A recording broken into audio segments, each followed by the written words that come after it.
سیدنا مالک بن دینار رضی اللہ تعالیٰ عنہ، آپ کے پڑوس میں ایک غیر مسلم رہتا، ڈیلیبریٹلی ان کے گھر میں روزانہ پر نالے سے گندگی گراتا، ڈیلیبریٹلی روزانہ گندگی گراتا۔ ہمارے یہاں کوئی پڑوسی کا بچہ تھیلی تو رکھ جائے کچرے کی، پورا گھر پہنچ جاتا ہے پڑوسی کے گھر، حالانکہ غلطی سے بھی رکھ جائے تو لڑائی شروع۔ کوئی صبر نہیں، کوئی ٹالرنس نہیں۔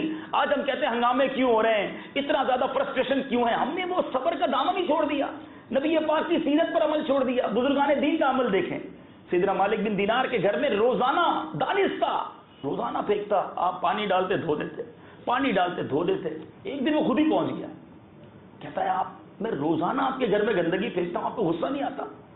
کہتا ہے غصہ تو آتا ہے، مگر مجھے رب کا یہ فرمان معلوم ہے جس کا خلاصہ ہے کہ اللہ تعالیٰ غصہ پینے والوں کو دوست رکھتا ہے۔ تم جب بھی گندگی بھیجتے ہو میں پانی سے اس کو دھو لیتا ہوں اور صبر کرتا ہوں۔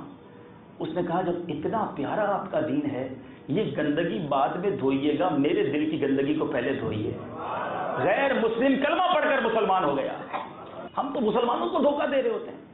ارے میلاد منانے والوں ضرور مناؤ، مگر اس میلاد کا صحیح ایسنس یہ ہے کہ نبی پاک کی سیرت پر عمل کرنا شروع کریں، ایماندار بنیں، سچے بنیں، دھوکہ سے بچیں اور مسلمانوں کے خیر خواہ بن جائیں۔